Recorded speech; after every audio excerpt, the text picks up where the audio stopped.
This powerful interview with Sloane, a 32-year military veteran, was recorded while she and I were still on active duty and is being released now for the first time. On this landmark episode of Voice for Valor, we confront a vital question for our time. Tomorrow, there should be thousands of people who wake up and get processed out. The harm will be done. What is the reality for a service member who chooses to live their truth within the U.S. military? In part one of this landmark two-part series, I sit down with Sloane, a highly decorated retired officer who transitioned while on active duty. Sloane shares a raw and unflinching account of her journey from grappling with gender dysphoria in the hyper-masculine world of explosive Ordnance Disposal, or EOD, to the immense courage it took to begin her transition under the military's microscope. This is not a theoretical discussion. It's a deeply personal narrative of fear, resilience, and the fight to be seen. Sloane provides unparalleled insights into her experiences, including candid leadership discussions about her identity with senior officials like former Chairman of Joint Chiefs of Staff, General Mark Milley. This episode is a vital listen that touches on a core of American principle. You can agree or disagree with an individual's personal life choices, but what cannot be debated is the freedom to live an authentic life. A freedom that service members like Sloane have sworn an oath to protect for all of us.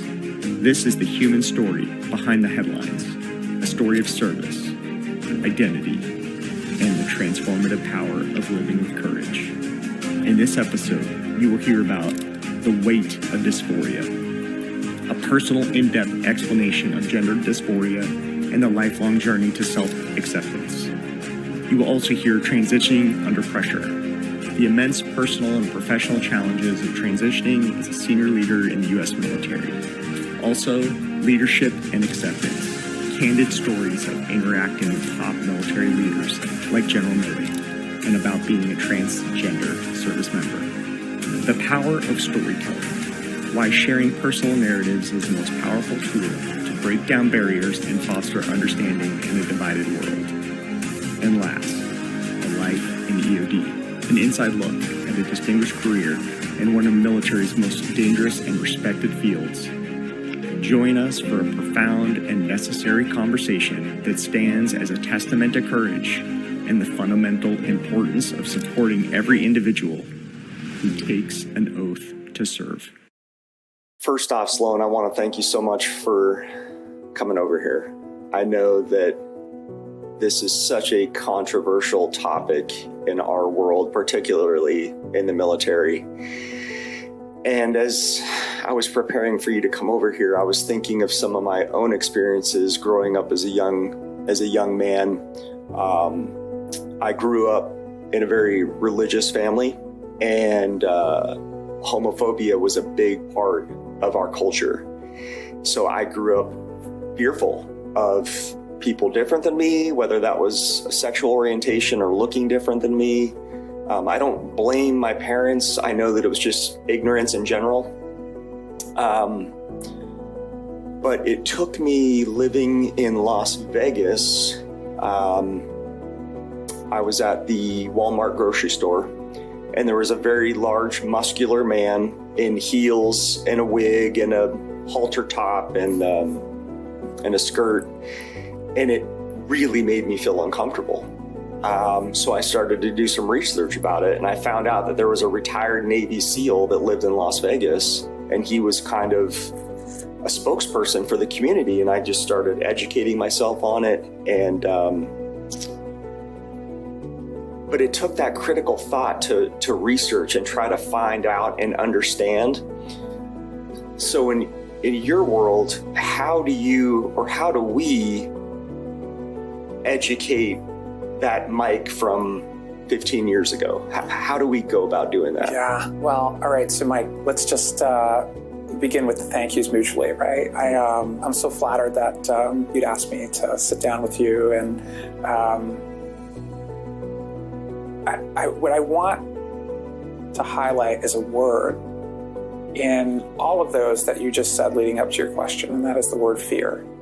And I think we need to come back to that word over the course of this conversation, because misunderstandings generally can be rooted deeply in fear, and fear of the unknown especially. And so I think what you're doing here is contributing to exactly the question that you've asked, the how. And the how is make those people that folks misunderstand and maybe even fear more accessible, like on a personal level. And that's some of what we're doing in order to kind of, gain some reach and, give folks a resource that didn't exist when you had that experience or while I was growing up, thinking about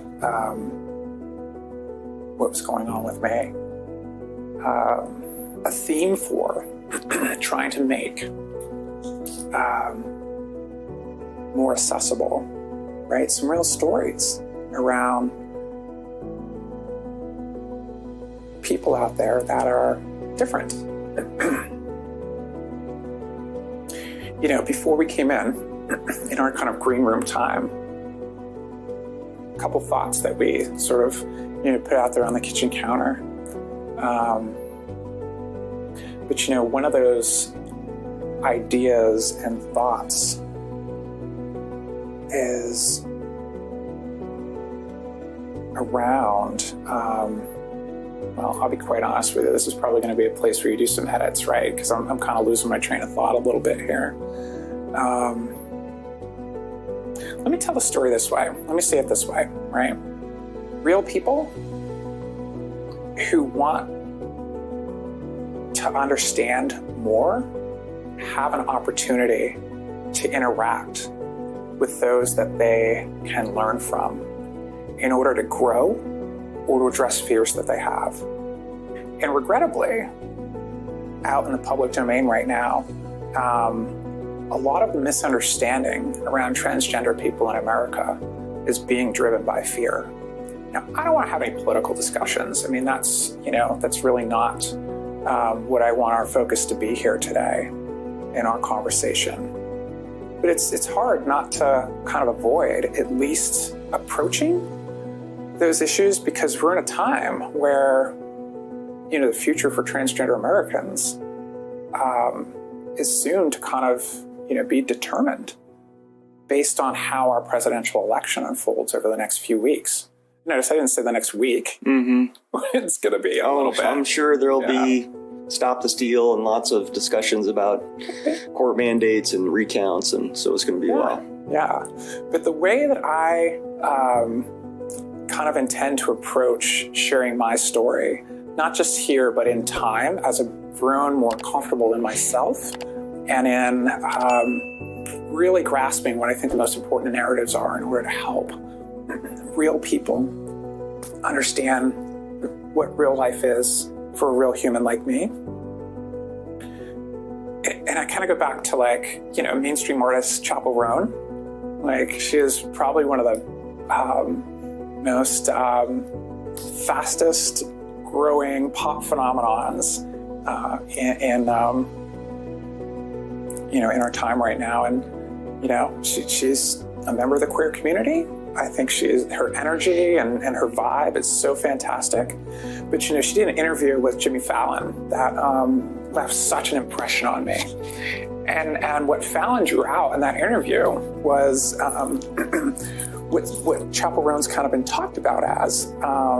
And she's your favorite artist. But that was derived from a quote that Chappell attributes to Sasha Colby, who's one of the most renowned and beautiful drag queens and performers and artists in the world. And Sasha, having kind of grown up in the drag community and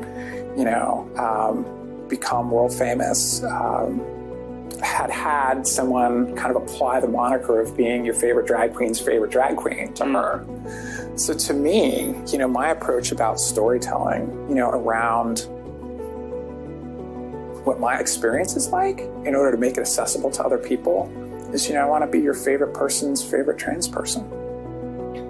I'm glad you bring up storytelling. I'm reading a bunch of books on storytelling and narrative, and society always tries to convince people through data, through spreadsheets, percentages, charts, you name it. But when it comes down to it, it's the story that allows us to understand and remember these differences going forward. Because before language was written, it was through stories. And so, as you mentioned that, it makes me think that, yeah, here we're telling a story to try and educate those in our small sphere of influence. But as I think about your story, we were in NGBLL and we were having one of those weekly meetings, and we had never really had a chance to chat much. But as I was listening to you, you were running a meeting, you were talking on the phone, you were typing up emails, and I thought, Rosie, at the time, you called yourself Rosie. I was like, man, this guy's a rock star. He is managing so many different things at once. I was very impressed with your ability in the legislative world. Can you talk us through what it was like to have to come to terms and explain why you were going to be making the transition in that world? Yeah, no, I absolutely can. So the way I have come to understand this, right, and the way I talk about it right now is that, and let me preface with this comment, right? So thanks for all those really kind words, but I think the person you encountered at that moment was a service member and a senior leader with decades of exceptional and honorable service under their belt, who just so happened to be trans. So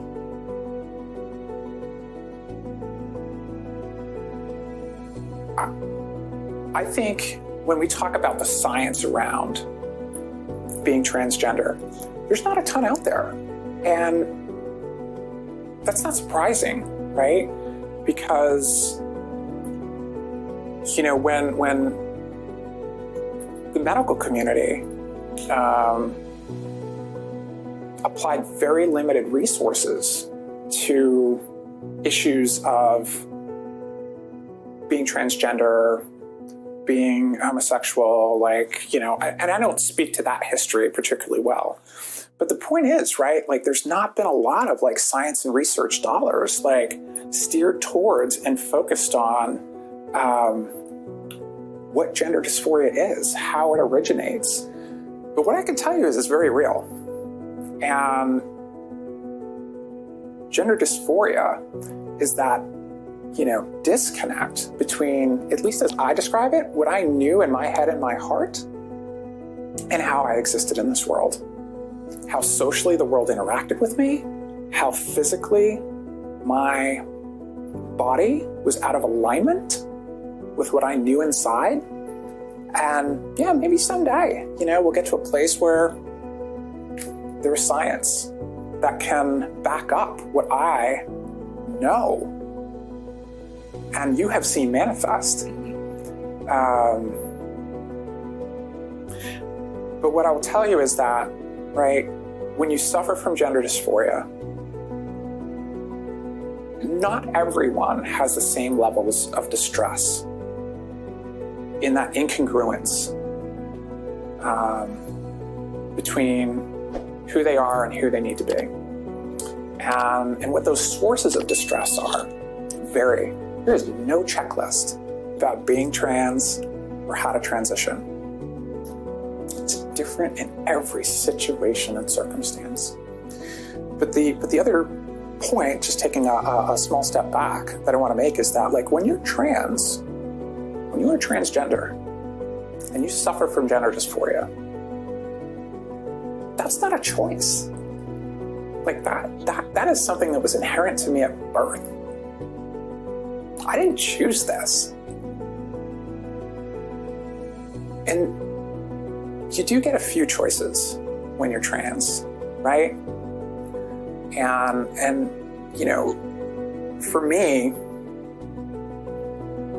the gender dysphoria related distress that I have or had, especially at the time when you and I first interacted, to deal with on a day-to-day basis was so high. I did not have a choice about whether or not I would transition medically, socially, legally, and administratively. It was just going to be a matter of how, when, and at what cost. So our listeners don't know this, and I should have started off with this. You're married with two children. What was that? Walk us through the experience of when did your spouse find out? When did you have that conversation? When did you decide that this was gonna happen? Because I'm sure. Oof. Yeah. Okay. So let me walk us down that path a little bit, right? I don't want to take too long a way around, but having feelings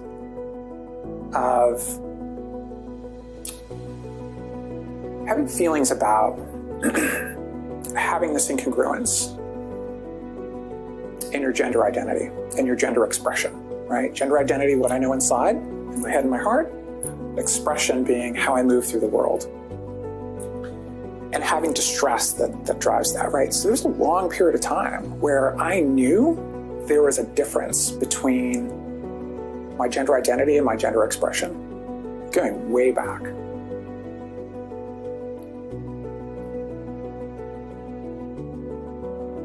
But the distress took a very long time to reach a peak where my approach for decades had been, I am just going to outrun this.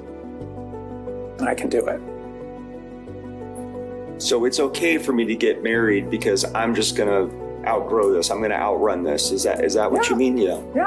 Yeah. I mean, there are other aspects to it, right? But it was just like, you know, it wasn't something that was so central to who I was, right? And this is something that I discovered, like at age 12, at least, is the most firm, concrete memory. Where, as I say it, like I first expressed my realized gender, you know? Parents and brother leave the home, I got the house to myself, and now I'm in mom's closet.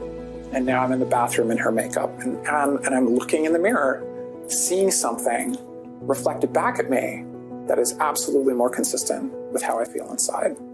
But, you know, that's 1986. The only sources that you have, like for information about what you're experiencing, which the word transgender really wasn't even on the scene then.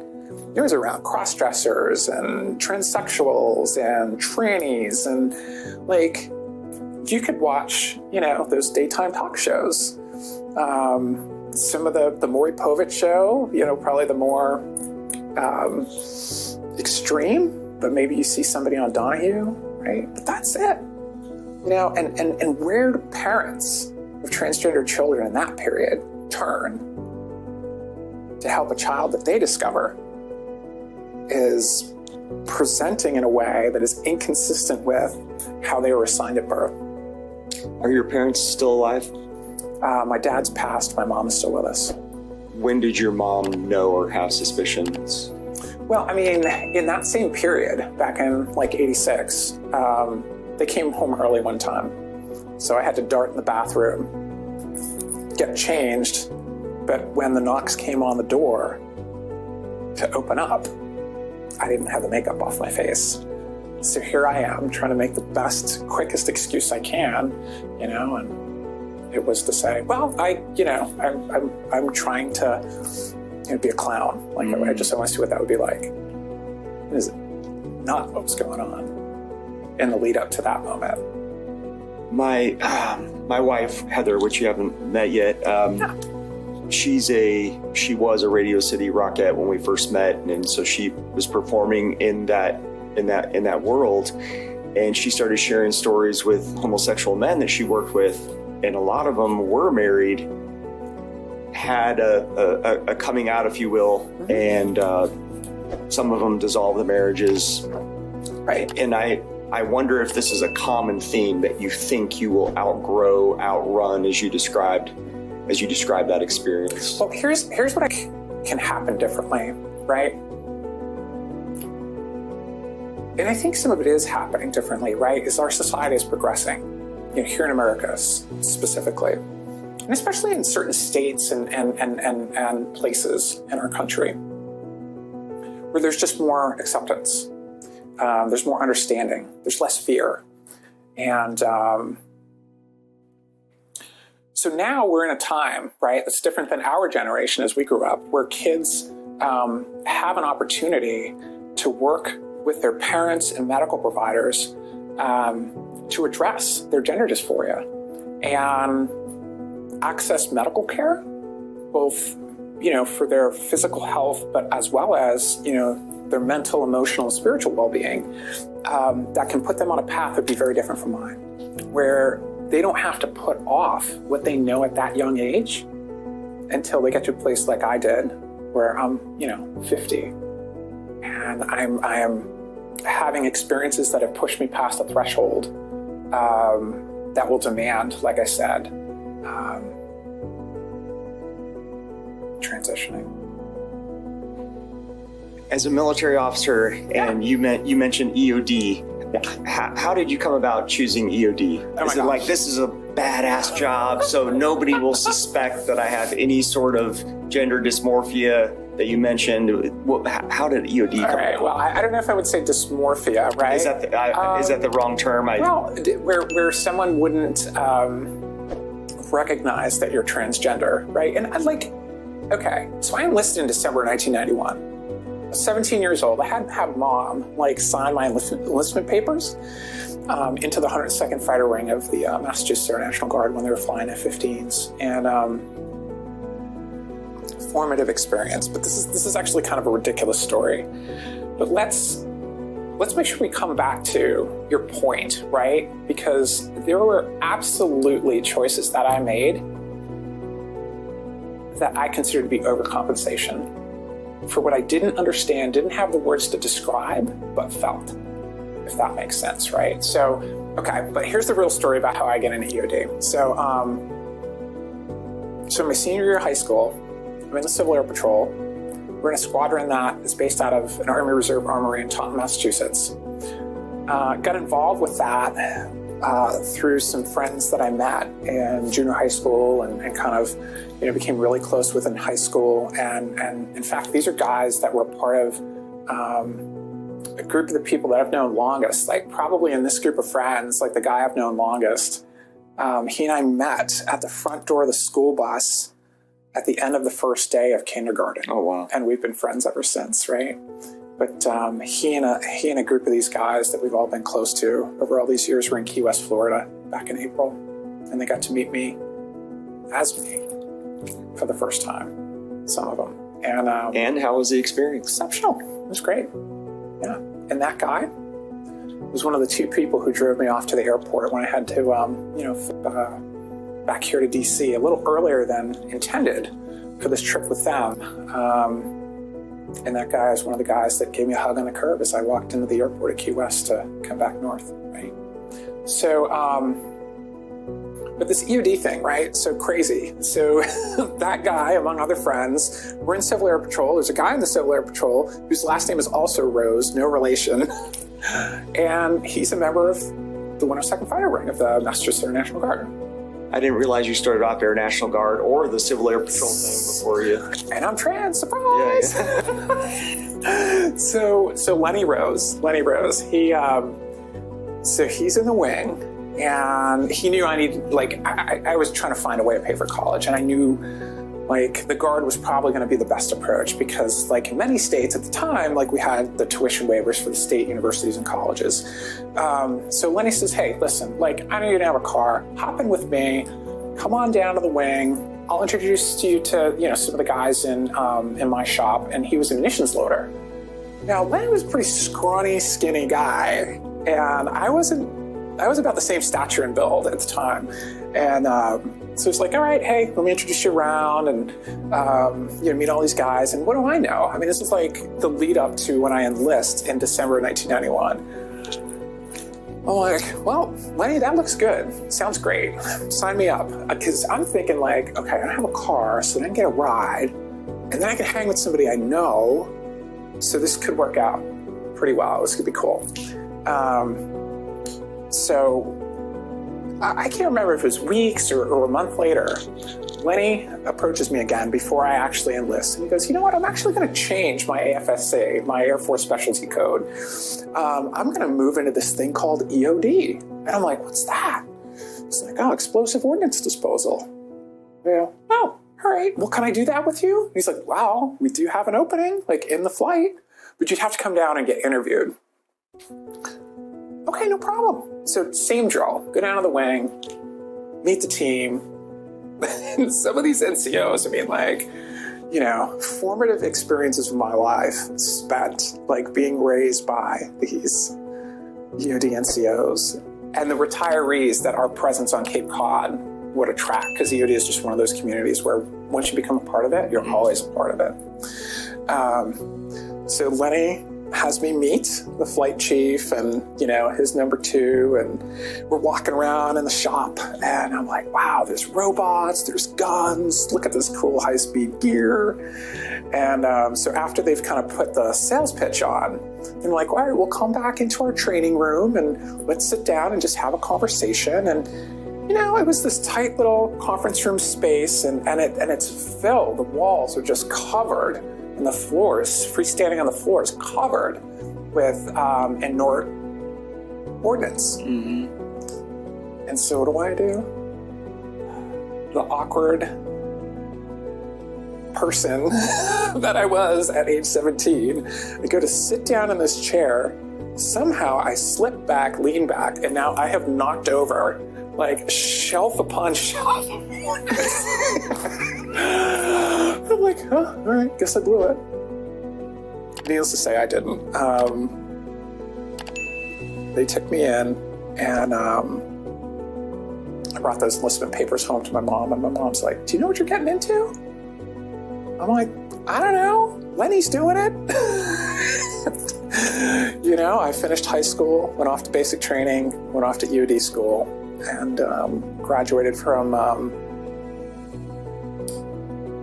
Indian Head, Maryland, which in EOD circles is the legacy location for the EOD school. So to have been an Indian Head graduate in April of 1993 makes me probably one of the oldest EOD techs still on active duty right now. Wow. Wow. Yeah. During that EOD process, when did you switch over to the Army? Yeah, so I did that in December of 2005. So I went to Iraq summer 2004, came back winter 2005 as an airman. We had a flight at Baghdad International Airport, and this was before the Army had grown its EOD capability to the configuration and size force that it needed to be to tackle the counter-ID fight and the kinds of contingency operations that we found ourselves involved in relative to counterinsurgency, right? So, so in 2004, what you had is in Western Baghdad, out there at Baghdad International Airport, adjacent to it was Camp Victory, big, massive complex that surrounded one of Saddam's old palaces out there by the airport. And so you had an Army EOD company that was configured in the old legacy fashion.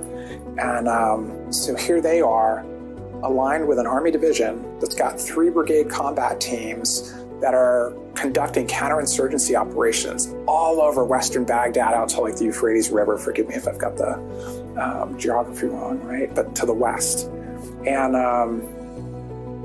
it was too much, So there had been handshake agreements between the Air Force flight over on the airfield that I took over the leadership for, together with Kenny McClure, extraordinary senior NCO. who, when you have to stop drinking on a deployment, but you decided to stop smoking at the same time. Angry person. Yes, but we got through it. And I learned so much from him. He's just an extraordinary human being. But on the handshake agreement, right? So then I had to go as a, company grade officer to go talk to my civil engineering squadron commander and say, hey, look, sir, you've talked to your predecessor, I've talked to mine. We're both here now. And I don't think we can just sit on this airfield, because there are men and women out there that are dying at the hands of this threat. And there's a collection of teammates out here who have got some natural born talents,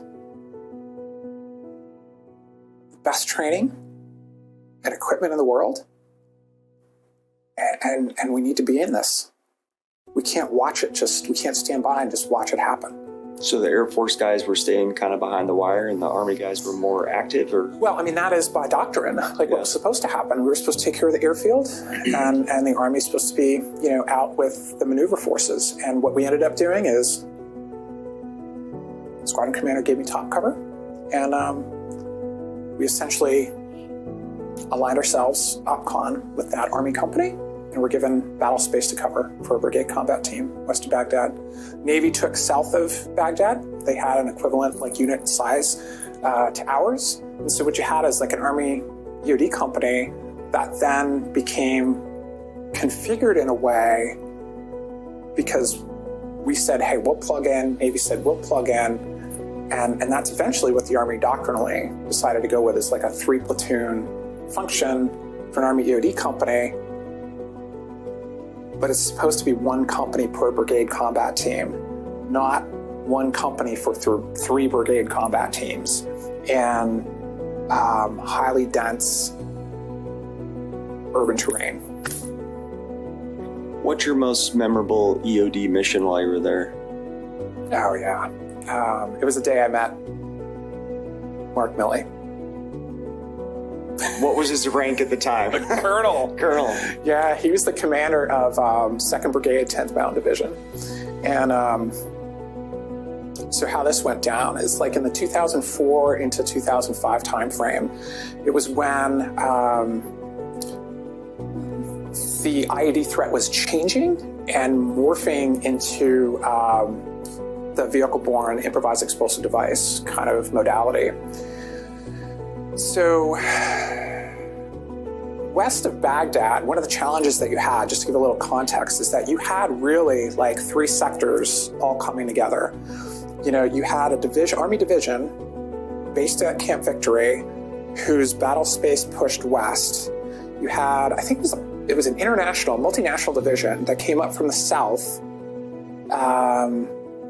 and their boundary touched the western Baghdad boundary. And then you had the Marines, Fallujah, and their boundary came on down into this intersection. Well, that became dead space. Nobody's patrolling. Nobody's taking responsibility. And intelligence is, based on threats and attacks, making it clear that the insurgents have taken advantage of this ungoverned space in order to develop capacity and capability, especially in the form of vehicle-borne improvised explosive devices. So there was a mission undertaken, for a brief period of time to push out the Army's battle space into that sort of uncovered area, because the poles aren't pushing north, the Marines aren't coming south, so the Army went further west. And first day, they sent a patrol out into that space. And I seem to recall it was the 256th Brigade Combat Team of the Louisiana Army National Guard.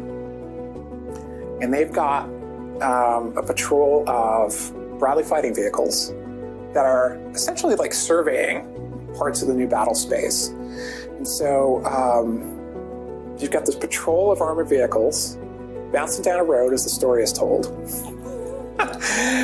And this really attentive gunner sees this mud hut with this crappy fence around it. And, he calls out on the radio, stop the convoy, stop the convoy. And the reason why is he had spotted this beautiful, pristine, finely maintained and polished black Chevy Suburban sitting there. A little unusual. So they dismount, they go to secure that little tiny, compound. And what do you know? A couple guys run and get away. They snag a couple guys. Soldiers start moving around. And what they have stumbled across is a 1,600-pound VBID built into a Chevy Suburban. Wow. Yeah. So, what Kenny and I, Senior Master Sergeant McClure and I, had agreed to is that, listen, whenever we have a VBID call, one of the two of us is going to go on that call because they're complicated. They get a lot of attention. And we need the team leader, that E6, to be focused on guiding his team to render that problem safe and get everybody back inside the wire like as quickly as we can. They don't need to be managing personalities, let's say. So Kenny wasn't available that day, so I get that call. So we roll out to the scene, and it is very complicated. The terrain is a little tough because you're between these wadis, and so what we end up doing is there's a cordon established, and security is being held outside that circle for our team. We're just inside it so that we can be defended while we're working, because we're very vulnerable when our focus is singularly on, okay, we've got this thing, we don't know how it works. And by the way, as you start getting into the hut or walking the terrain in the ground, you find oh my goodness, they have a whole cache of things here beyond what they've already constructed. So as we're working on this problem, the Army officer who's out there with me, leading this security element for us, says, hey, the brigade commander's coming out. And when he arrived, the tech sergeant E6 who's running the problem, because he is the on-scene commander right now, right? That's how it works. When you have an EOD problem, that EOD NCO owns everything on that scene, and he owned me. And he goes, okay, that guy is your problem. You go deal with that. And so of course, right, I'm thinking, well, then he'll come to this side of the cordon over here and come in from this more secure direction. Brigadier Colonel Milley decides to enter the cordon from the furthest point away from where we are standing, walking toward the hut and the VBID. And I just get a little tap on the shoulder and he's all yours. Go get him. So I go walk out here and I'm like, Colonel Milley, I'm your EOD team leader out here. I'm your EOD flight commander out here. I just would suggest that we walk as quickly as we can, over here to where the boys are, because that right there is a 1,600-pound VBID. So I got a grumble and I got a grunt. He came over, looked over the shoulders with the guys for a bit. And by that time, we've kind of figured out that what we had going on there is the vehicle was all set and completely configured. But it was intended to be a suicide VBID, right? And obviously, black Chevy Suburban, meant to kind of blend in so that it could gain access to places that it might, not otherwise be able to get into. But then we had to start working through disposing of all this. And so when you have the main charge of that thing as a, hundreds of pounds naval sea mine, with a second one kind of hidden out in the brush, we had a lot of work to do. And, we worked into the night, we worked till it got dark. And at least we took that one down, right? And we were able to feed some of what we gathered in terms of forensic intelligence into the system, which was central to the approach that we were all taking as an EOD community at that time, which was kind of revolutionary. It shouldn't have been, because our Brit friends in Northern Ireland had been doing it, to address the Troubles for years. But yeah, that's, I think, meeting General Milley for the first time, but as Colonel Milley, right there, adjacent to that VBID, wasn't on my bingo card then or ever. I know him as an academic and charismatic guy, and I've never had a chance to meet him or speak with him. One of the guys in my office was his protocol officer when he was the chairman. Yeah. What were your thoughts? What were the stories? Did you hear? Was he from a leadership perspective?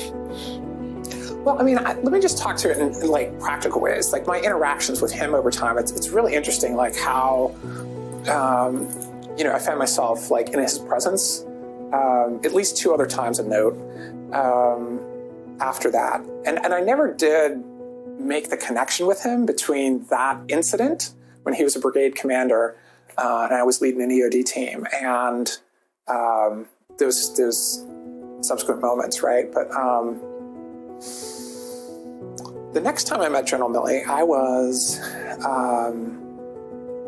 serving at home in Massachusetts. By this time, I had switched to the Army National Guard in December 2005, but to come to DC, serve here at this level, become an Army Congressional Fellow, but I'm also keeping up like kind of all of my sort of operational qualifications as an Army logistician, and had the chance to go home and be a battalion commander.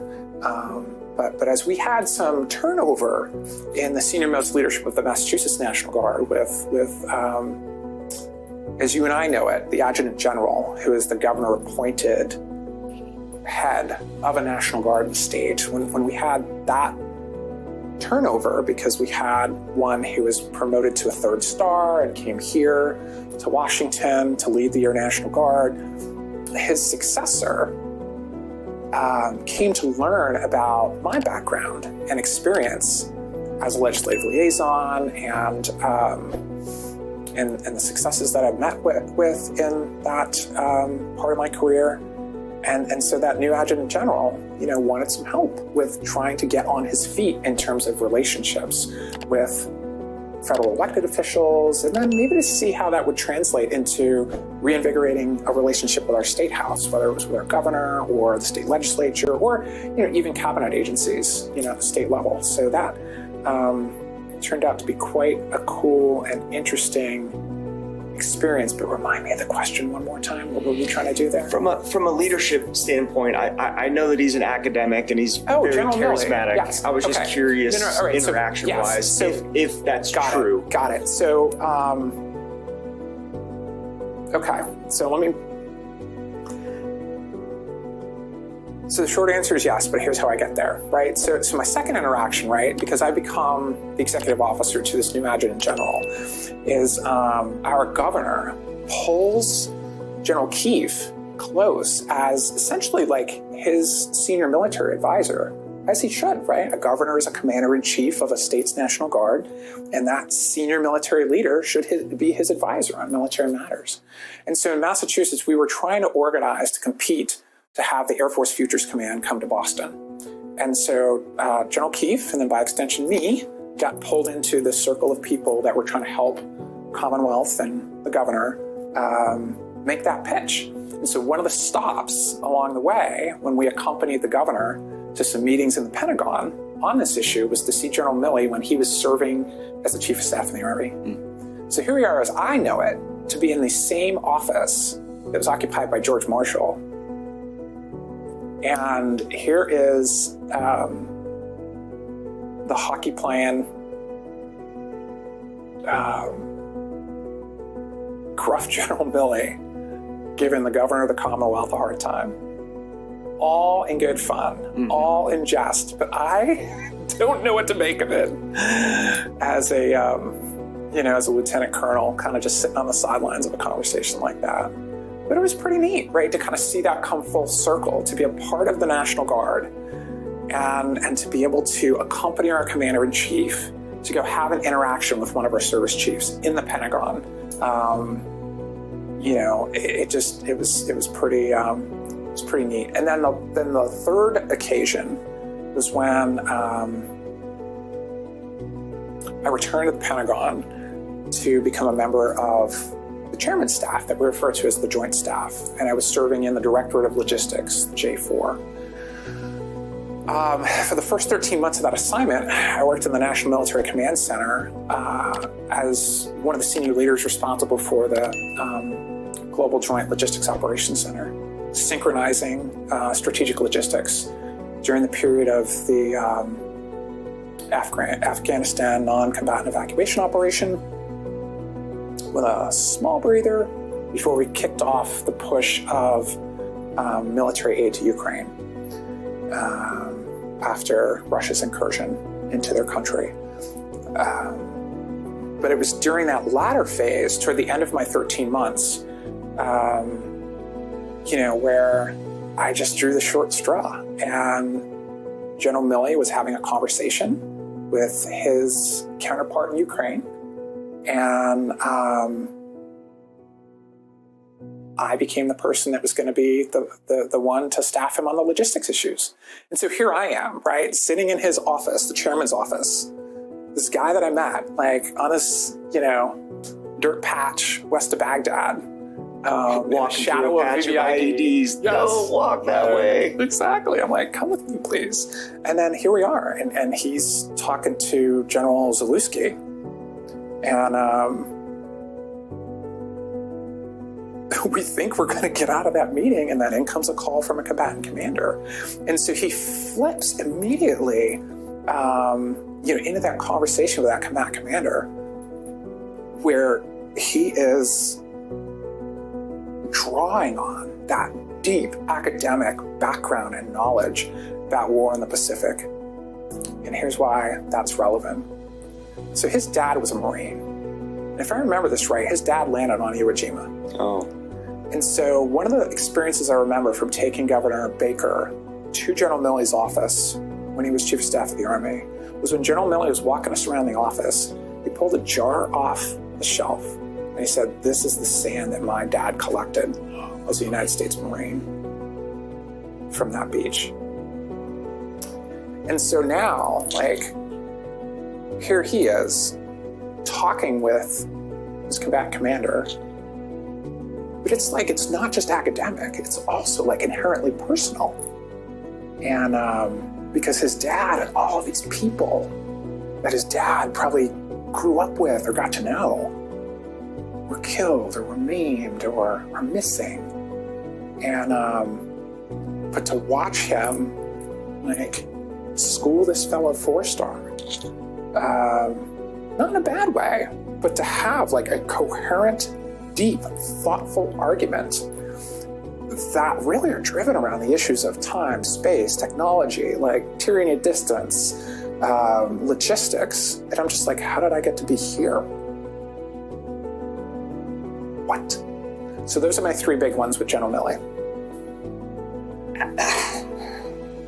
As I sit here and listen to these stories, I think to myself, 32 years of military experience, right? This will be 33 in December. 33 years of military experience as an openly trans person now who has done nothing but support and defend the Constitution of the United States.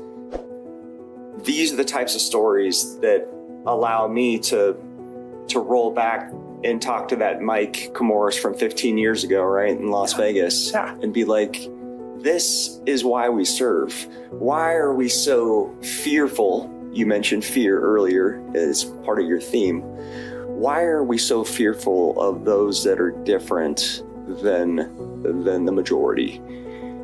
How do we lift the tent and allow everybody in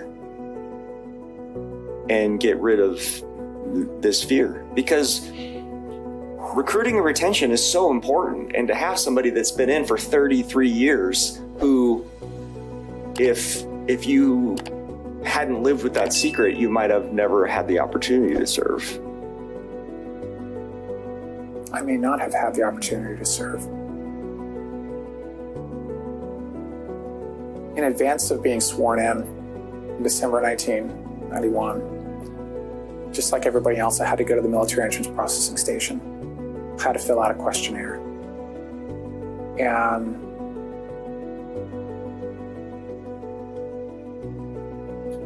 going down that list,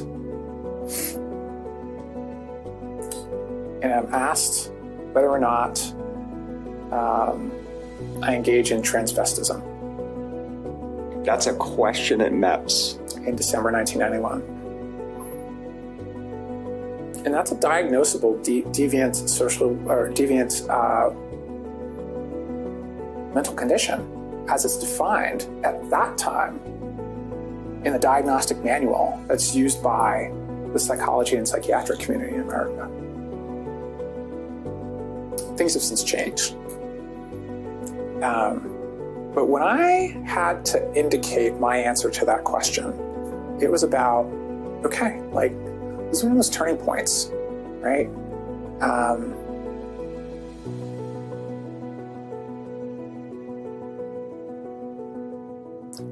And what went through my head in that moment is, I don't know what I am, but I know I'm not that.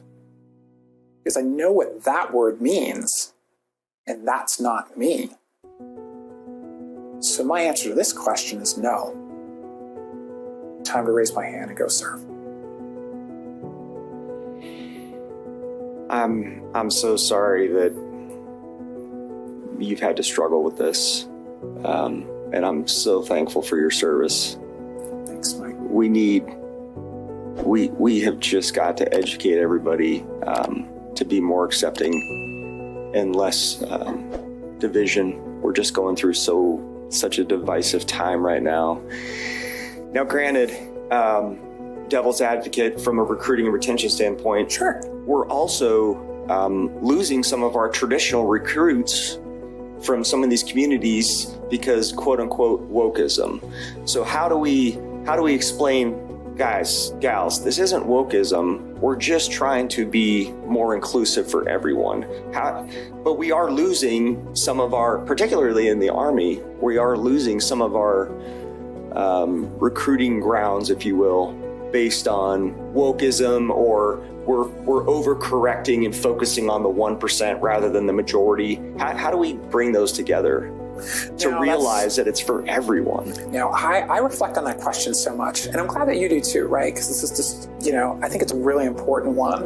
I'm going to tell you, I don't have any silver bullet answers. I don't think you do either, and I don't think anyone does, because it is such a complex matter to be able to continue to successfully draw in the young people that are necessary to keep, our services, our armed services and these institutions at their most ready for whatever contingency it is that we're called forward to address in order to protect our republic and, preserve this union.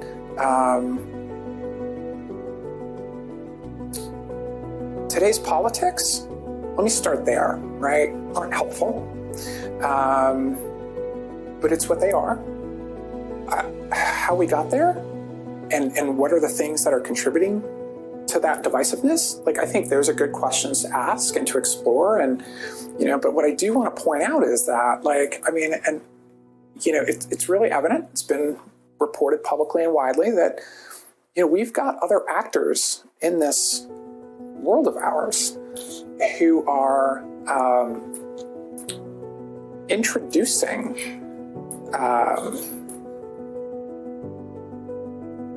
I'm trying to think of how to say this, but we have these other world actors who are trying to influence people here in America and to feed that divisiveness so that gridlocks our democracy and we can't achieve the unity necessary to address the bad things that they are pursuing in terms of their ends as these, very oppressive regimes, whether in China or Russia or in other places, right? So I think if we can recognize that there are a lot of factors, and I'm just talking at a very top level, right? Social media is another one, that folks talk about in terms of, the ability of folks to express opinions, but do so in ways where, it contributes to that divisiveness. How we pivot away from divisiveness, either that which we generate ourselves because of the platforms that we interact with each other through, or the outside influence of these global malign actors on our country and our people. Like, that's, I think, starting big, going to small, like that's where you start, right? Like, how do we get to a place where we can have conversations with each other in this country? Now, drilling down just a little bit, I think one of the traditional things that like you and I are aware of is how sources of recruits have kind of shifted over decades, and for me, like being a lifelong New Englander, a member of the Massachusetts National Guard, a citizen of the Commonwealth of Massachusetts, like as military installations, active duty military installations were drawn down out there, connections with communities were severed, right? And but especially in those places that also have got quite diverse populations, right? From a racial standpoint, from a sexual orientation, queer standpoint, from an ethnic standpoint, citizens, immigrants, things of that nature, right? So how is it that we get ourselves back into those places and reestablish those connections with people and communities? And I would suggest that, like, if you don't have an identity that they can relate to, you're going to have a hard time persuading them that putting the uniform on is a choice to make over pursuing some other endeavor. It's really hard, right? Like, you have systems and processes in the institutions that we call our Army, our Air Force, the Armed Forces, that have been evolved over not just decades, but centuries. And those institutions have been developed by people who have very consistent backgrounds. There haven't been a lot of opportunities for people who come from a different upbringing and a different background to have a voice in how we modernize those institutions that make them exist in ways that better serve the population that, we have here in America. And so what comes first? I don't know, but you probably could do a few of these things all at the same time. It'd be one thing to make military service appealing to people by connecting citizens with folks in uniform that are like them. But I think it would also be another element that's so important to this altogether, to demonstrate and to show that those institutions are safe for them to be present in. I mean, we can just talk about women in the military, right? And that's, it's a very new perspective for me to begin to grow into and to understand. I had empathy for it before, and now, like, I'm living it. I haven't lived it for decades, like some of our colleagues and teammates and, sisters that we have in common have. But it's hard enough to be a woman. It's probably hard enough to be African American. When you continue to work your way through, like, these other historically marginalized groups with shrinking and shrinking voices in these massive bureaucracies and institutions, how do they ever get heard? And if they can't be heard, why would people even consider being a part of these organizations? That's what I love about the military, and part of starting this podcast, storytelling about Voice for Valor, is the fact that the military made me who I am, and I am so thankful that it did. So how I want to get so many more people involved in service, because think about all of the training and education that you received basically for free. And it shaped you into a professional. So many folks now are focused on, oh, I'll do this job for a couple of years and I'll go do something else. And everybody is very transactional. But in the military, it's an opportunity for a profession. And I cannot encourage our youth enough to serve. I agree. But let's be real. It's not for free what the military gives you and me. It came at a cost to you and your family. It came at a cost to me. Yeah. The cost of putting off being my authentic self for all these years. But it's a worthy sacrifice. I know there's a lot of question about, what happens after the election or what direction our country is headed in. And we had a little talk about this in advance of this conversation. And that is, you got to look back over recorded human history and realize that, there are times, even in just the history of our nation, this sort of nascent experiment of ours, which has only existed for a fraction of the 4,000 years that you can go back and kind of look at, what we're able to draw on and know. But this isn't the worst time in our history. And I'm still bullish and I'm still optimistic, but I'm a realist too, right? If we get to a place where the nation makes a political choice that puts a person in office who will be positioned to have an immediate stroke of a pen effect on me by sending me out of the military, I guess what I would do is, what I would ask is, please, those of you in the public who now understand and are aware of this, know that there are going to be a small group of people who are the kinds of people that you're talking about, who are committed, dedicated, heroic Americans who now, through no choice of their own, are going to be shown the door. And we need to make sure that they, especially from this historically marginalized group, have the right soft landing on the other side of things. I'll be okay. I've got great friends and support from people like you and our peers and chosen family. I'm going to be fine. But as a leader like you are, I worry about those that don't have the privilege that I have, who are going to need a hand up. Well, thank you, Sloane. I appreciate you coming out here today and chatting about this. And we need a follow-on conversation. We'll have one. I appreciate it. Thank you for having me. Thank you. It's such a pleasure.